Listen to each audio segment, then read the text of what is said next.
Hello, good afternoon. My name is Blommaert and I'm a professor of language, culture and globalization in the Netherlands, Tilburg University. I've been doing research for about 25 years on issues that have to do with migration, diversity and asylum applications. And I would like to say one of three things about what is now called the refugee crisis in the EU. And the main thing that I want to argue is that the so-called refugee crisis is in actual fact the crisis of the systems of dealing with refugees all over the EU. In other words, the systems that have to do with receiving them, with hosting them, and with basically keeping them safe and giving them a life that is worth living. Note, of course, that all of the things that I just mentioned are obligations for member states, for the entire EU. They are enshrined in international conventions that have been agreed upon by the EU. So in that sense, they're not negotiable, and they're not details either. Why am I saying that? Why am I saying that the crisis of refugees is a crisis of the systems of organizing immigration in the EU? Well, let's begin with the demographics. The number of refugees that have entered the EU so far is 300,000. So since the beginning of this year, we have 300,000 refugees, and especially in the beginning of the summer, June, July, later August, it is that number that is basically seen as the origin of the crisis, or at least it is the high number, the flood, the tsunami of refugees from Syria notably, that is now seen as the problem, as the definition of the crisis. Now, if you take that number, 300,000, it means, a city the size of Bonn in Germany, Newcastle in the UK, Aarhus in Denmark. So that's exactly what it is. We need space, 300,000 people. Space as much as, for instance, one city, a medium-sized city like Newcastle, in the entire EU.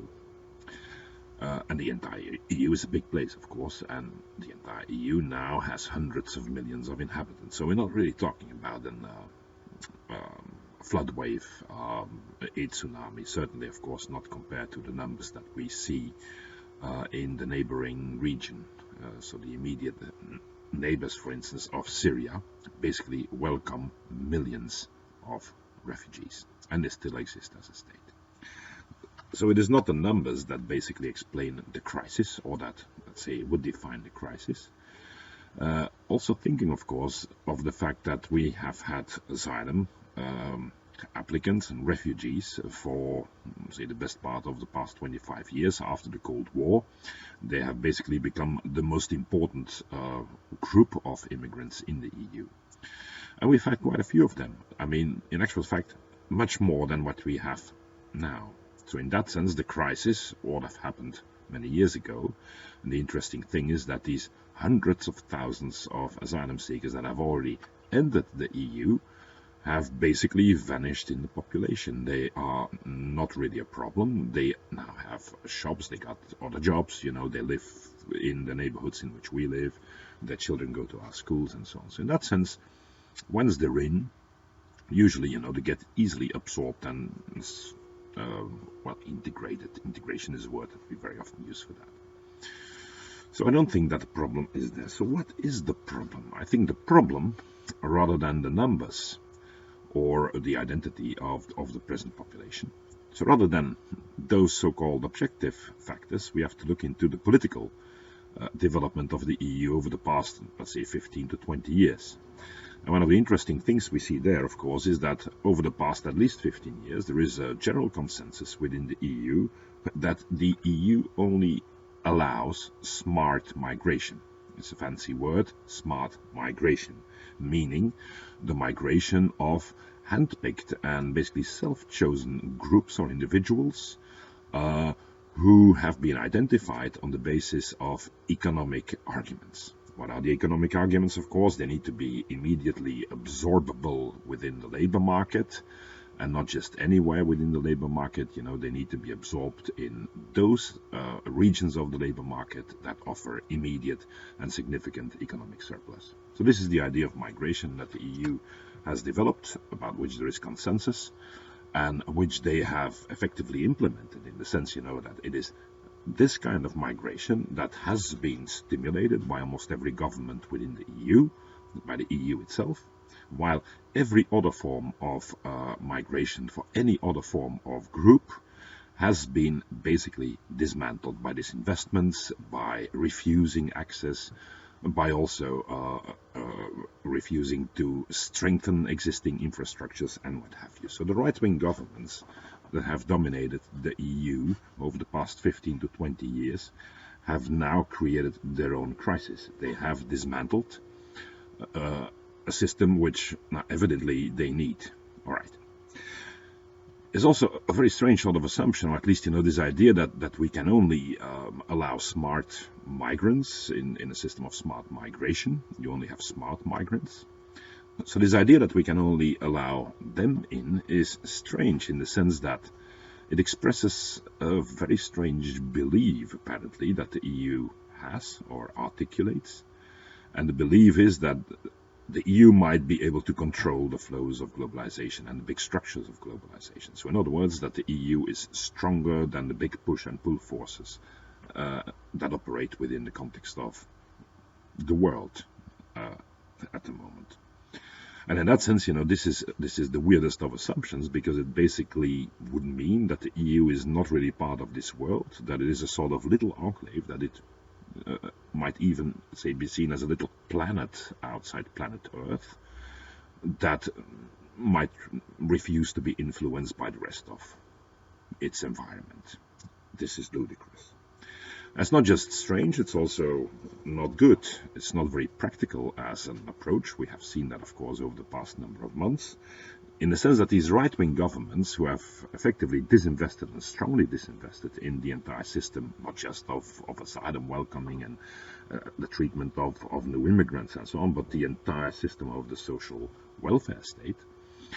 Well, now, of course, these right-wing governments have to find solutions, and they have to spend money they don't have on infrastructure they don't want. Yet, of course, they now discover that all of this is not an option, that they have to do this. Again, I'm now referring to these international agreements that they have signed.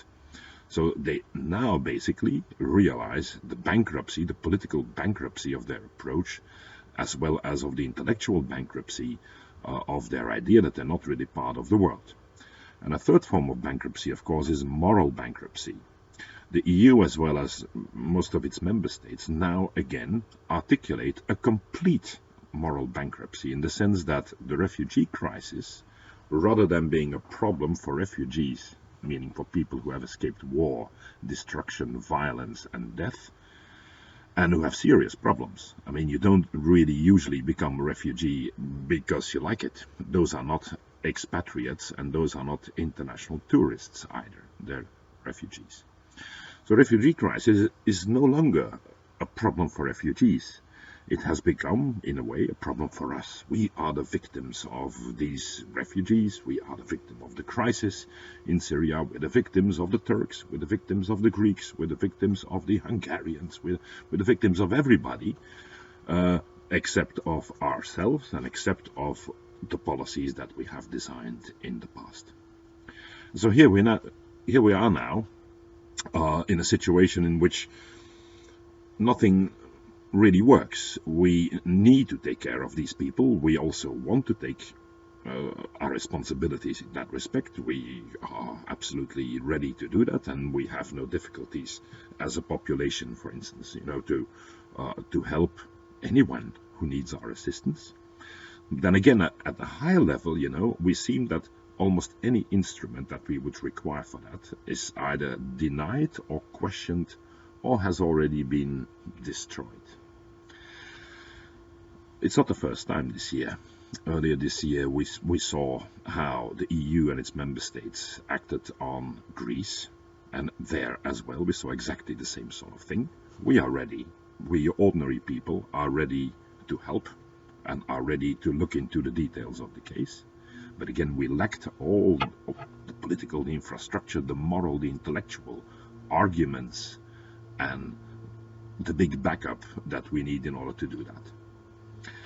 regaining that political infrastructure, that intellectual infrastructure, and that moral infrastructure for addressing the big problems of our generation, I think, is the big duty for the moment. And if our politicians don't do it, it's down to us to do it. And I call upon all of you to get into action. Thank you very much.